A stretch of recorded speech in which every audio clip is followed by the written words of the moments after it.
Let's get into it here on OTA news, what we think matters, what we think doesn't, how our rankings are changing. First big story, Evan, was actually, I thought, kind of a big one. J.K. Dobbins signs with the Broncos. Now, I want to be specific about the contract terms here on Dobbins. 1 year, $2.06 million, and then another 680,000 total in per game active roster bonuses.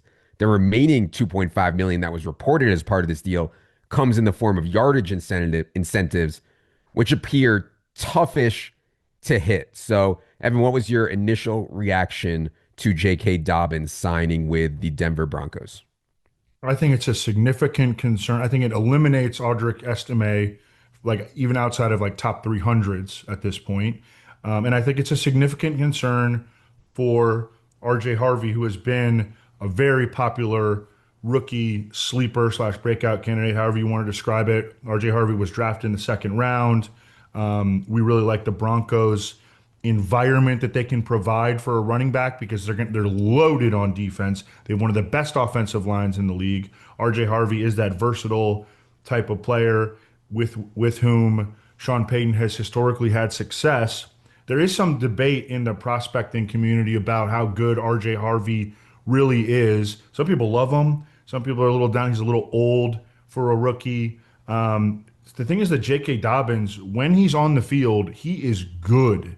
He's really good. I mean, I was on him last year. He had a really nice season for the Chargers. He had almost 1,000 yards in 13 games, 1,000 yards rushing. He caught 32 passes. He wasn't very efficient as a receiver, but he did average 4.6 yards per carry. He's always averaged a lot of yards per carry when he's even been 75% healthy. So if I'm doing projections, I'm locking him in right away, and I know that his contract isn't, particularly significant. I'm locking him in right away for 8 to 10 carries per game, and the Broncos, and it has been discussed that the Broncos may use him on like third down situations if they trust him more as a pass protector. Rookies don't always get the benefit of the doubt in those third down situations, and also, I mean, he's built to. I mean, he's probably going to be more trustworthy at the goal line. So I think you have to move RJ Harvey down your rankings, and J.K. Dobbins deserves a slot in top 150s. So, to me, it comes down to how much do you think Estime and McLaughlin play? If I was the Broncos, I'm not sure I would play these guys at all. I mean, I'm not sure that Estime and McLaughlin are actual NFL players. The thing is, I don't think that the Broncos want to play RJ Harvey in pass protection right out of the gate. I don't think they want McLaughlin in there either in pass protection. He's too small, and Estime is certainly not a third down back. So you see like a clear role here. J.K. Dobbins, third down role, plus some share of the early down work. Like Evan said, maybe 8 to 10 touches. We also have a long history of Sean Payton using committee backs going back to Mark Ingram and Alvin Kamara, Pierre Thomas. Even you saw it last year with Javonte Williams was sharing time with Jaleel McLaughlin, who maybe a lot of people thought was not really an NFL runner. So we are down on DraftKings. We're down to 66 overall on RJ Harvey. Dobbins were at 139 overall. And so we have a pretty big gap there. It sounds like Evan might have his gap maybe a little bit closer in his top 150 when he does update that. Last thing I would say on this, it kind of is like the Najee Harris, Omarion Hampton situation. To me, though, Najee was more of a priority free agent. He was signed right as free agency opened. He got 5.25 million guaranteed in base and another 4 million in incentives for rushing yards. So the Chargers thought that Najee was a much better player than J.K. Dobbins now. Obviously, J.K. Dobbins has the really long injury history as well. If there was anyone that I could bet against playing 17 games this year, J.K. Dobbins would be near the top of the list too. So we'll see how far RJ Harvey falls in ADP. My instinct now is people are really going to tank him and it's a chance to buy low. But I get it. J.K. Dobbins has outperformed my expectation repeatedly anytime he's been healthy the last couple of years. And I'd like to say one more thing. We all, we have priors, especially if you're drafting best ball right now. Oh my God, you got, 21% of RJ Harvey. You need to be able to adjust in situations like this and not cling to those priors. I think. I mean, Yeah. you have to think about what are the potential scenarios. Is there a potential scenario where J.K. Dobbins ends up leading this backfield in touches? I think the answer is absolutely. I also want to address one more thing, in the last YouTube show. I have been going outside, all right? I know it looks like I'm really pale right now, and Levitan can vouch for me. I actually hung out with them recently in real life, IRL. I have a nice tan going. It's the lighting. It's a lighting issue. We're going to fix it by week one. YouTube commenters, stand down. Stand down. Okay. All right. Story number two from the last couple weeks here. Aaron Rodgers signs with the Pittsburgh Steelers. Now, Aaron Rodgers is 41 years old. He did play all 17 games for the Jets last year, despite coming off that Achilles tear. He wasn't great, finished as the quarterback 18 in points per game. It was on the back of volume, 584 pass attempts last year for Aaron Rodgers. That was actually the third most of his entire career. In Pittsburgh, it's going to look way different. Evan, what are your thoughts on Aaron Rodgers becoming a Steeler? I think that, Aaron Rodgers, I mean, we're not, super interested in drafting him in fantasy. I mean, I think I'll have him in the QB2s, like low end QB2 range. They're not going to throw the ball a lot under Arthur Smith. You look at the way that they're built.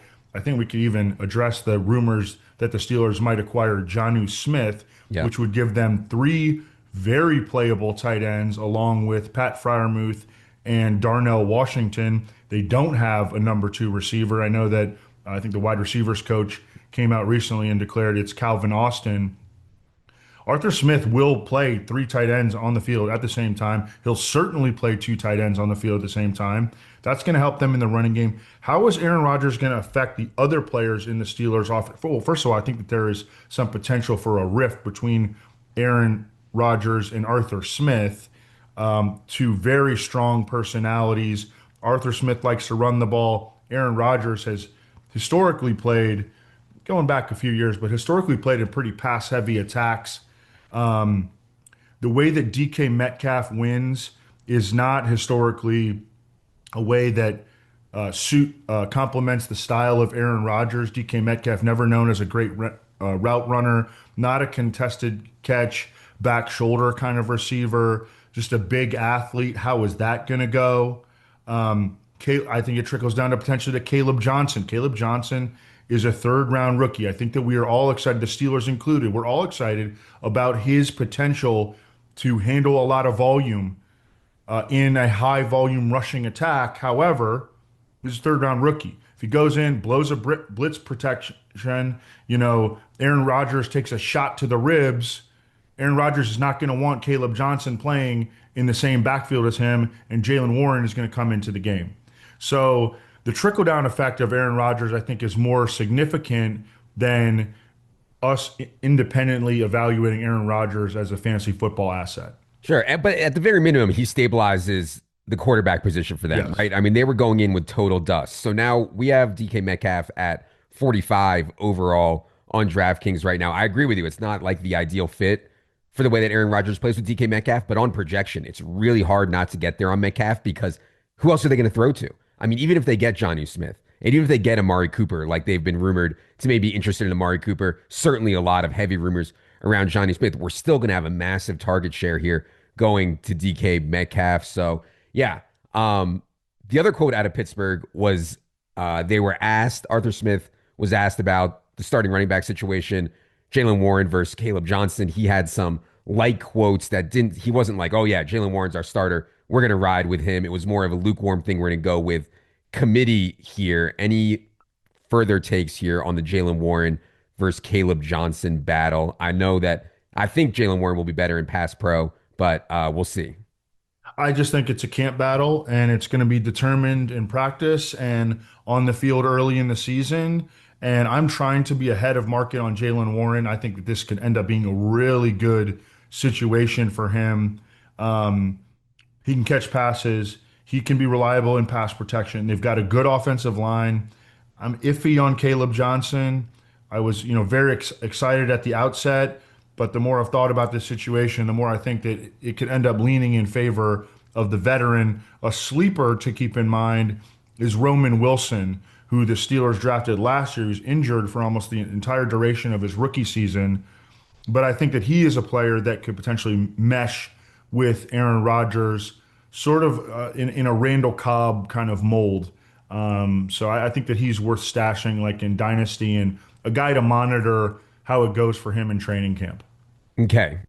More quarterback news. Anthony Richardson aggravated his AC sprain in his right throwing shoulder. He's going to be out until training camp. This is the same throwing shoulder that he hurt in 2023, his rookie year. Needed surgery on the AC joint that year, missed almost all of his rookie year. He's not going to get surgery this time. They expect it to be solved by rest. They're hoping to get him back early side of training camp. We'll see. It's just he was in a full blown battle with Daniel Jones. Colts have gone out of their way to talk about durability and consistency. I think most people now are under the assumption, Evan, that Daniel Jones will start week one. My question isn't who will start week one, because I agree it's probably going to be Daniel Jones. Who will be starting for the Colts in week, say, 13 through 18? I'm more interested at this point. So, yeah, thoughts on the latest Anthony Richardson news? I think it's an absolute disaster for Anthony Richardson. I think that, they are opting for rest over surgery, so they're not trying to repair an issue that has already been aggravated, which puts him at risk of further aggravation in addition to the way that he plays football. Daniel Jones, I think, is a virtual lock to be their starter in week one. There was a report, I think it was from Ian Rappaport, not a report, but he was on the McAfee show saying that he thinks that this was like a couple months ago, saying that he thought that Daniel Jones had a really, really good chance to start week one. That was before this aggravation. They're gonna have to keep three quarterbacks. So we're trying to play through all the scenarios now. They drafted Riley Leonard in the sixth round. Riley Leonard is a very limited as a passer, but he is an awesome athlete. It's funny, they have like a type in Indianapolis. All these three guys are like the same. Daniel Jones, Anthony Richardson. I mean, they're different, but they're all on the same spectrum. Anthony Richardson, Daniel Jones, Riley Leonard, big issues as passers, really, really good runners. So I think that Riley Leonard, if the season spirals, Riley Leonard could actually end up making starts late in the season. And Daniel Jones has an injury history as well. So I don't know. I do think that Daniel Jones starting is good news for like Josh Downs Yeah. and Michael Pittman and Tyler Warren. Yeah, I mean, we've been high on those guys. I talked about this on Market Monday. Hopefully, you guys caught that, but we've been super high on Downs and Pittman. And yeah, I mean, Tyler Warren goes high on DraftKings on Underdog. He goes a bit later. My thought, though, man, is like you took you used the fourth overall pick on Anthony Richardson. He has started 28 career games between the NFL and college. That's it. 28 career games. Are you real? You're not going to win the Super Bowl with Daniel Jones or Riley Leonard. You're probably not going to make the playoffs.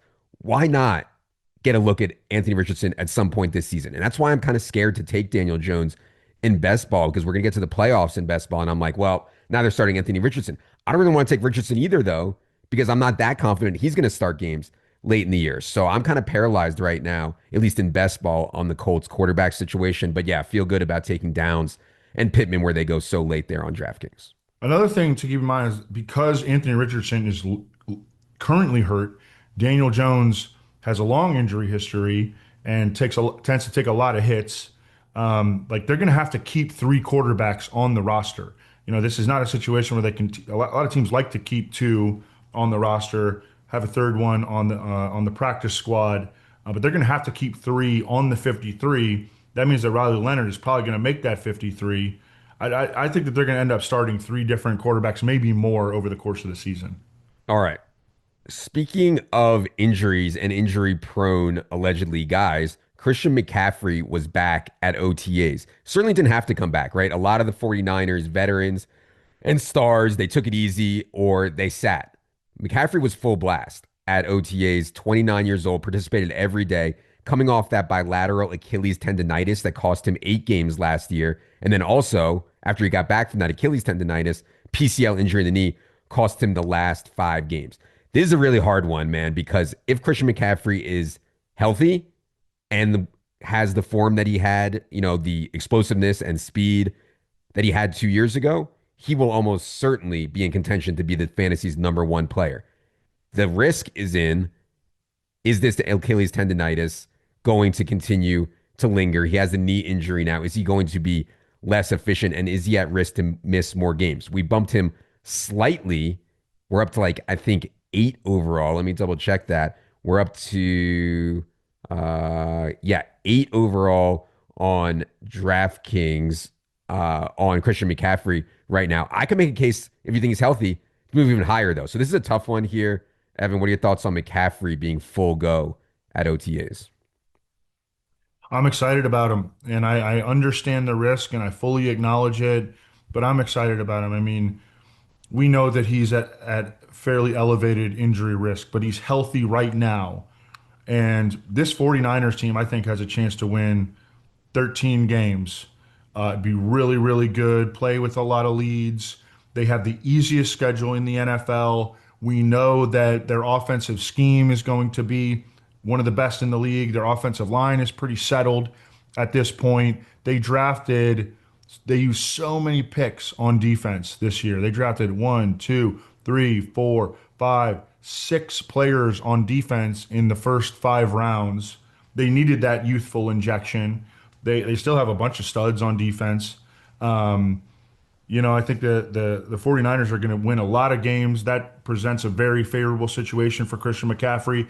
And if we can get 13, 14 games out of him, he's going to crush in the vast majority of those games. So I am trying to be on the optimistic side with Christian McCaffrey. I want to be above his ADP. Yeah, from a fantasy perspective, to me, it's like a risk tolerance issue. Like, are you shooting for first place? The larger the field, like in some of this best ball stuff, you get an outlier outcome by Christian McCaffrey. I certainly think it makes sense. If you're the type of person that wants to play it safe with your round one pick, I would not blame you at all for being a little bit lower on Christian McCaffrey. By the way, Evan, that's a bit of an outlier take on the 49ers. I think a lot of people are expecting regression from them. There, you can get I 10 to know. you can get 10 to 1 on the 49ers just to win the NFC, not the Super Bowl, just to win the NFC. You can get 10 to 1 on Yep. the 49ers I here. know. So, I think they're in a great buy low spot. Great opportunity to buy low on the 49ers right now. all right. Let's keep it moving here to another veteran running back signing. Nick Chubb signed with the Texans. This one surprised me a little bit. Deals reported as 1 year, 2.5 million. I'm surprised because Mixon and Chubb to me are like similar players, big, early down workhorse types. Neither of them typically plays on pass downs. You also had the Browns who loved Nick Chubb. I mean, seems like such a great dude, cornerstone of the franchise. They just like nah waved him despite him coming back from the blown out knee in 2023. Comes back in 2024, looks bad, breaks his foot, and the Browns like just said no, thank you, we're out. And so I'm somewhat skeptical about Nick Chubb effectiveness, but it's still interesting. Texans are taking a shot here. What do you think of Texans' move to sign Nick Chubb? Yeah, I think that he's going to compete for that clear-cut number two running back role with Damian Pierce. And Damian Pierce can play on special teams. Nick Chubb is not playing on special teams. So, I don't know, did we see guarantees on Nick Chubb's deal? There's no reporting beyond the 1 year, 2.5 million. I could not find the exact details on the Yeah. deal. I think he's competing for a roster spot, and I don't think that the odds are particularly strong in his favor. Yeah. They really like Woody Marks out of USC, who they drafted in the 4th round. They think that he could potentially be a guy who gives them some explosiveness in the passing game. Nick Chubb has never been a passing game player. I think that, yeah, Nick Chubb is there to compete for a roster spot. Um, do you think you'll move Joe Mixon in your rankings at all based off this? No. Okay. One note that I thought about this was like Nick Chubb is signed, J.K. Dobbins is signed. DeAndre Swift just continues to look more and more safe here.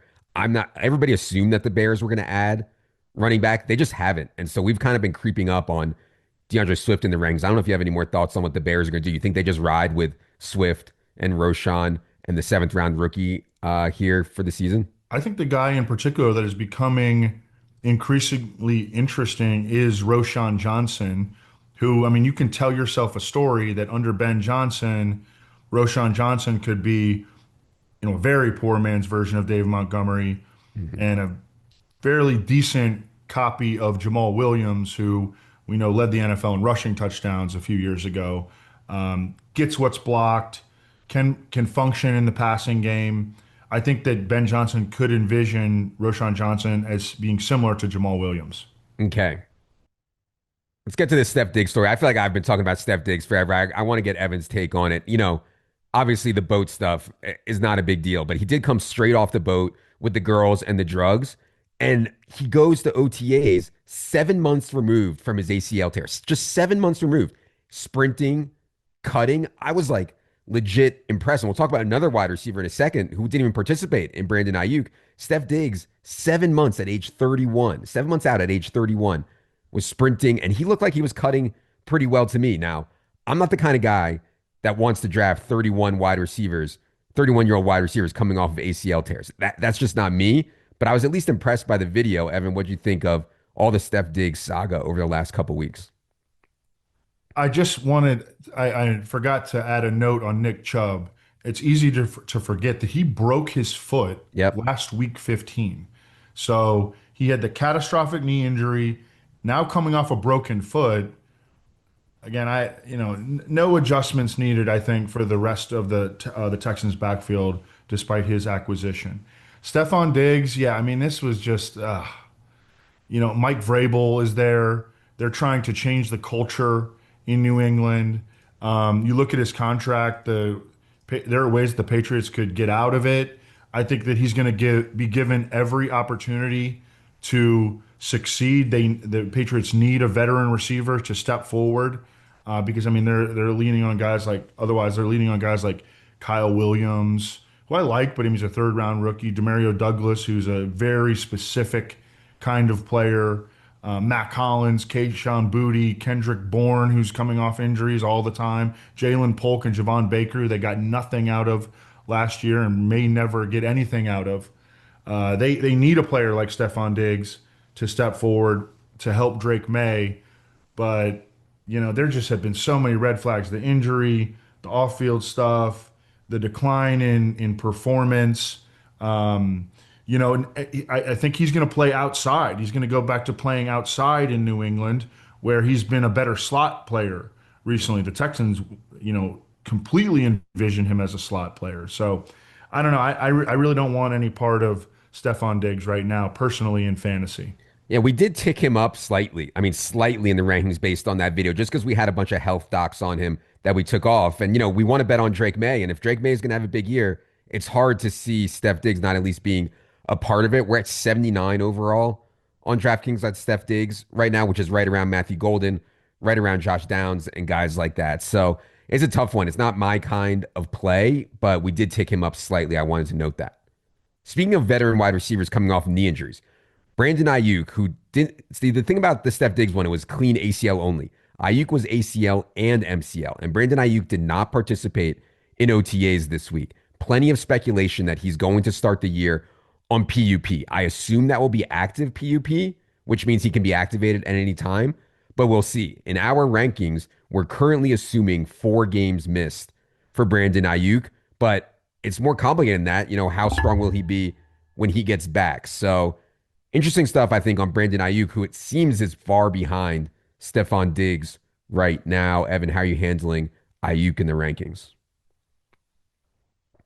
That's a decision that I have not yet made, but will be made within the next week when I put out the revised 150. Because we're kind of just finding out about this. I think it was last night or even this morning. Active PUP is the training camp PUP. Hmm. So you can be activated at any time. Reserve PUP would knock him out for the first 4 games. I am almost assuming that he will open the season on reserve PUP. Okay. Ricky Pearsall and Jawan Jennings. I like both of those guys. I mean, I don't know what to think about Brandon Aiyuk. I don't know what to think. Yeah. And like Ricky Pearsall goes pretty high, but he put some decent things on tape last year. And Jawan Jennings was a freaking star for a lot of last season, despite being thought of as a role player. So, I was listening to a recent Matt Harmon show, and he thought that Ricky Pearsall tore it up against man coverage over the final 4 games, which I love to hear that. Ricky Pearsall literally got shot yeah. last offseason, okay? And then took the gun, got it back, shot the other guy, and got his Rolex back. I mean, what an absolute stud, number one. Number two, when he was coming out, he was kind of viewed as like the replacement for Debo Samuel to the extent that they could manufacture touches for him. And he's out here beating man coverage late in his rookie season after taking lead to the chest. I mean, this guy is a stud, man. I think he's a guy worth betting on. Yeah. It is interesting. It's hard to get there. Like the more if you assume Ayuk comes back and is like any semblance of himself, it's going to be hard for Juwan Jennings and Ricky Pearsall, who are going 65th overall and 83rd overall respectively, to pay off their ADPs. Yeah. If Brandon Ayuk can't come back as himself, I think you're going to have some really good profits there on I do Pearsall think and that Jennings. whenever Ayuk gets back, and that's very TBD, there are going to be very defined roles. I think it'll be Debo Samuel. I'm sorry, it'll be Ricky Pearsall in the Debo Samuel role, Juwan Jennings as like the contested catch winning Z receiver who can also function in the slot, and then Brandon Ayuk as the clear cut X receiver. So I don't know, that looks pretty good on paper, but it's going to be a little while. We're going to have to wait a little while to see that, and especially for all those guys to be functioning at 100% because Ayuk is, coming off the injury. All right. Let's go to one of the saddest quarterback battles in the NFL. The Cleveland Browns are implied to score the fewest points in the NFL this season. Their quarterback battle is underway. Kenny Pickett appeared to get first crack at the first team reps. Joe Flacco shared with the ones. Later in OTAs, some Dylan Gabriel got in there with the ones. Shedeur Sanders was last. There's speculation from The Athletic that Joe Flacco is the favorite to start. If that's true, I actually kind of like where Jerry Jeudy goes. I definitely like where David Njoku goes pretty late. We're above market on him. And Cedric Tillman, I think, is an interesting late round stab as well. But to me, it's only if Wacko for Flacco is in there. So, what are your thoughts on the Browns quarterback battle, Evan? Any thoughts on how that one shakes out? I am 100% with you. I want it to be Flacco. I think that it will be Flacco until he probably inevitably plays his way out of the position. But from a fantasy standpoint, for all those guys you mentioned, you want Flacco in there. I can't even get an accurate read on who's getting the first team reps, who's getting the third team reps. How great is Shedeur Sanders doing? How bad is he? I mean, I feel like there are so many agendas Yeah. being pushed by different guys covering the Browns right now that I don't believe anything. I'll start to take it maybe a little bit seriously when we start training camp, but for these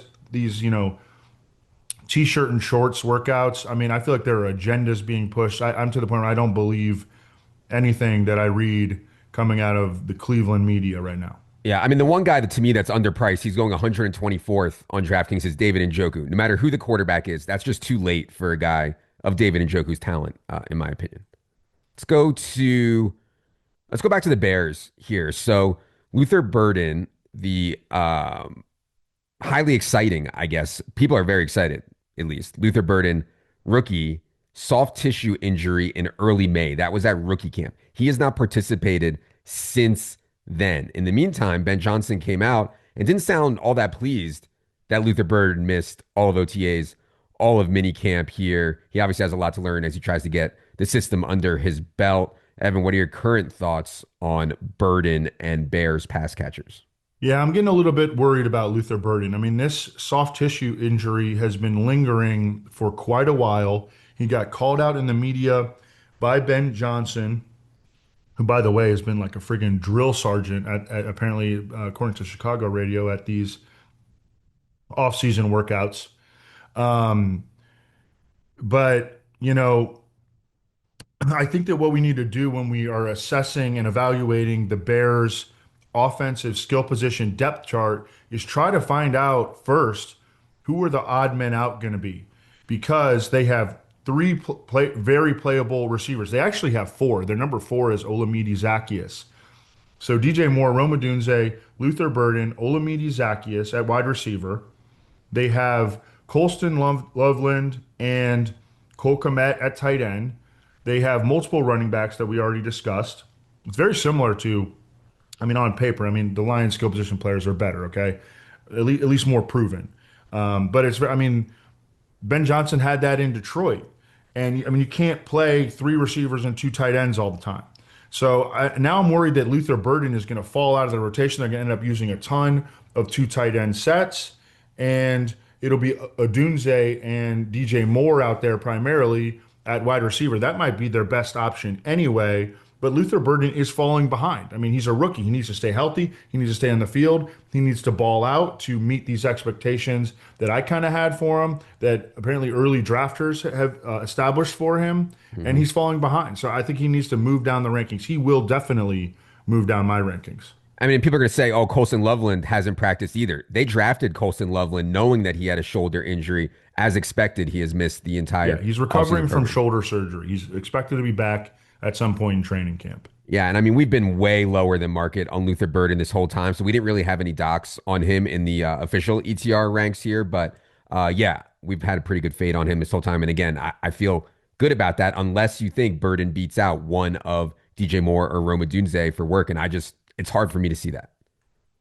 Go to some Lions stuff. So rough offseason, I guess you could say, for the Lions continues. Amon-Ra St. Brown revealed he had knee surgery after the season to clean some stuff up. He's been rehabbing, not participating in the offseason program at all. Does expect to be ready for camp, but I did want to note that we did not put any docs on Amon-Ra for that, but I wanted to note it. Also, perhaps more importantly, Frank Ragnow, surprisingly, kind of out of the blue, decided to retire. We'll have Brandon Thorne on later this offseason, but Evan, do you think the Ragnow retirement stuff matters here, and any other Lions thoughts coming out of OTAs?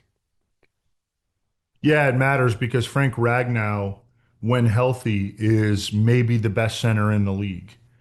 Now, he did miss time last year. He was not at 100% last year. And they prepared for this. They used a second round pick on Ratledge out of Georgia. Yeah, so they were prepared for this, and they've got a guy that, I mean, I trust them to still have a pretty good offensive line. It's a blow though. Amon-Ra St. Brown, this is not ideal. It suggests that, his knees are taking a beating. Dudes that play in the slot, they take hits, they run difficult routes in the middle of the field. He has been an extremely high volume player for several years in a row now, and that's starting to wear on him a little bit. I'm fading the Lions this year. I think that they're intriguing at plus 200 to miss the playoffs. They have one of the toughest schedules in the league. That division is insane. The Vikings roster is actually way better than it was last year when they won a ton of games. The Packers are going to be better. The Bears can't help but be better than they were last year. And this solidifies my takes personally on Jamison Williams. They lost both of their coordinators who were very high, both got head Yeah. coaching jobs. As we mentioned, they just lost their stud center. So this solidifies to me and is sort of like confirmation bias to me that I'm right in being extremely high on Jahmyr Gibbs this year because I think that they're just going to focus on their most explosive players, their most important players, not do what Ben Johnson did, where he's like freaking calling plays to throw touchdown passes to offensive linemen, trying to keep everybody happy. I think that they're going to have a narrower distribution of the football, and that's going to benefit guys like Jahmyr Gibbs and Jamison Williams. And I think that we should all be very, very high on those guys in particular, and be a little bit lower on David Montgomery this year. Okay. Yeah. The one thing I will say about the Lions, though, I think the defense will be better. I mean, late last year, they were running like a full third string defense, like second string defense. It was awful. Now they get Aiden Hutchinson back. Defense should be better. But yeah, some offensive regression would not shock me whatsoever here for the Lions. James Cook situation, nothing new really. He did show up to mandatory OTAs. He showed up. He said he showed up because he likes money and he didn't want to be fined. That does not mean he's not going to try to hold out or execute some kind of hold in during camp. I've been pretty adamant that I don't think this is going to be a big deal. Brandon Beane has been adamant he doesn't think this is a big deal. He thinks James Cook will be there when it matters, and so do I. So we haven't really docked James Cook a ton. Evan, do you think or really at all, do you think we should be docking James Cook, Evan, for some of this holdout stuff?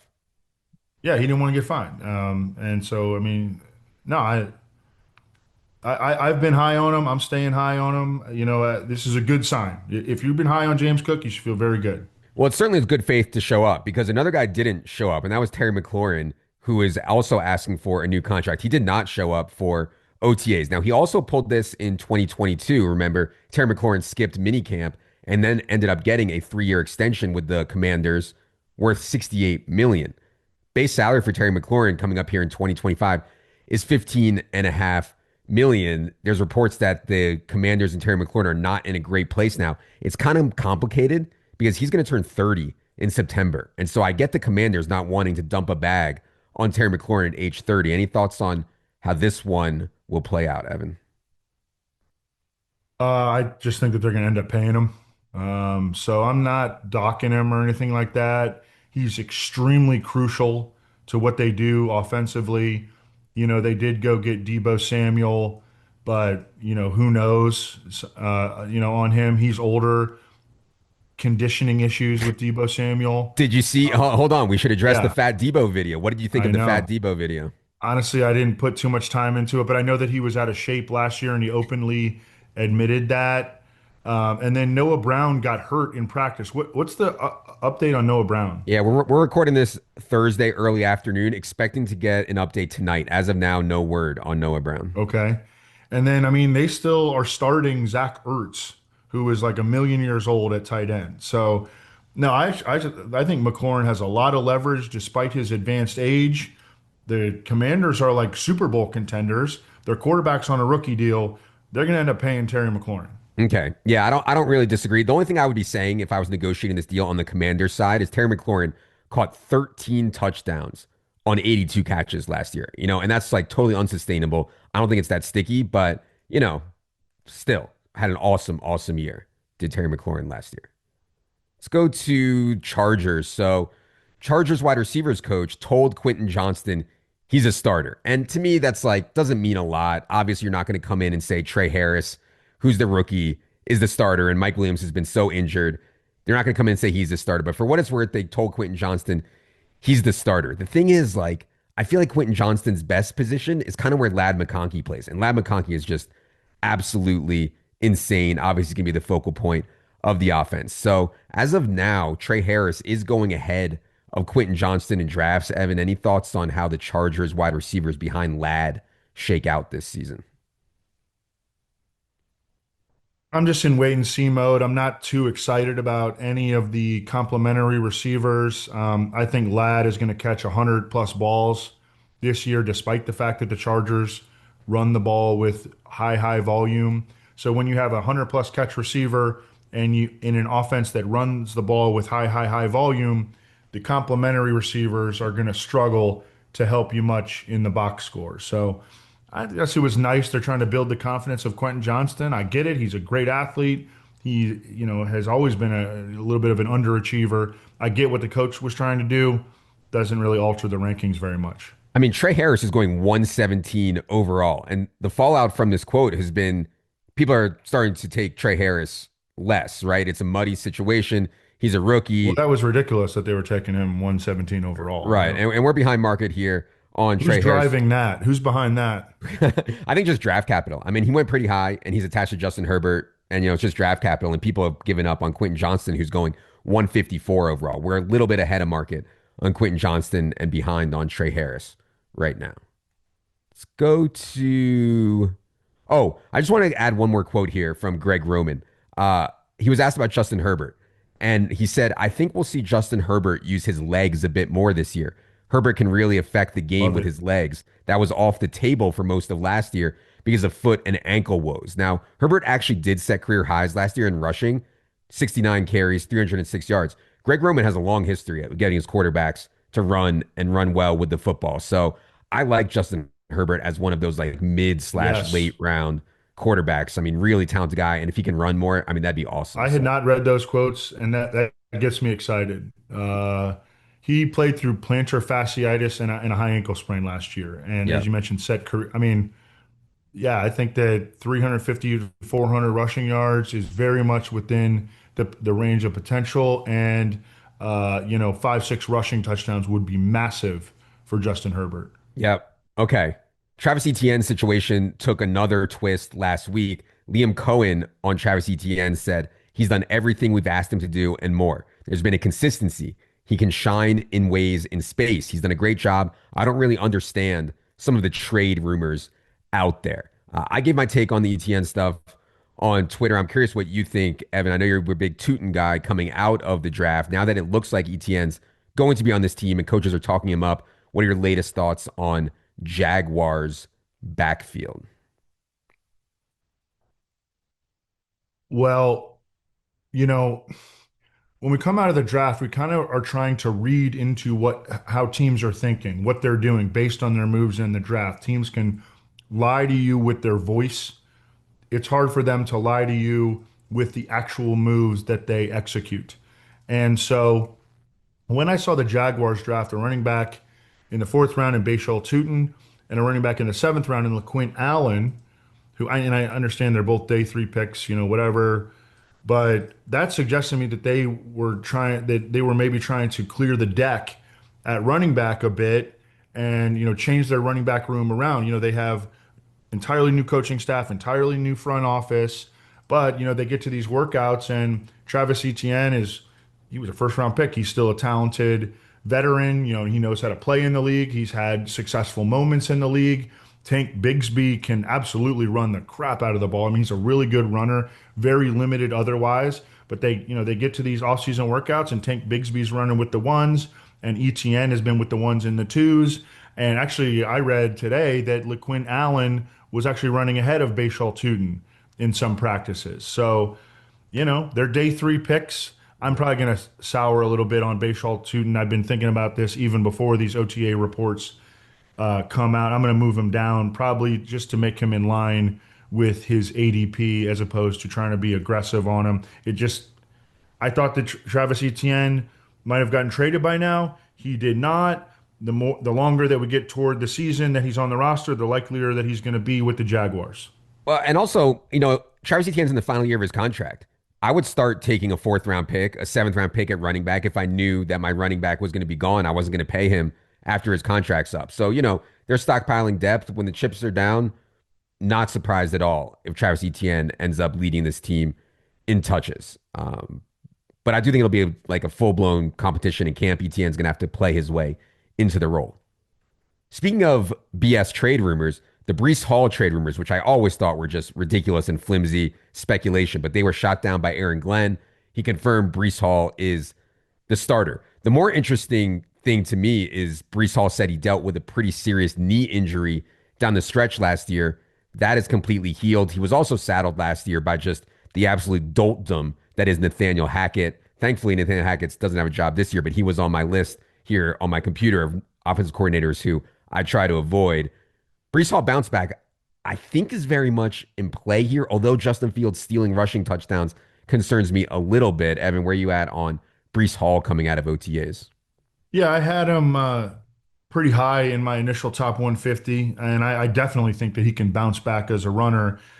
To me, there are still lingering concerns, and it's not the trade stuff. I think he's going to be a Jet. It is, as you mentioned, Justin Fields potentially stealing rushing touchdowns. Also, the Jets having the run heaviest offense in the league, and Breece Hall, one of his greatest strength is that he's awesome in the passing game. So Yeah. how many passes is he going to catch? And you still have Braylon Allen there and Isaiah Davis, and those guys are both legit quality NFL running backs.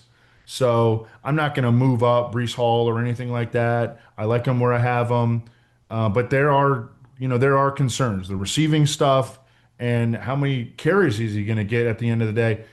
Because Justin Fields is going to be stealing carries, Braylon Allen is going to be stealing carries, Isaiah Davis can steal carries. Yeah, we're at 38 overall here on I think Breece that's Hall. a pretty fair number. Yeah, which is right around Kyron, right around James Cook types, right there in the full PPR. But yeah, Justin Fields stuff is not ideal. But I said the same thing about Saquon Barkley. Like Saquon Barkley, I didn't think playing with Jalen Hurts was ideal. Doesn't mean that he can't still absolutely smash.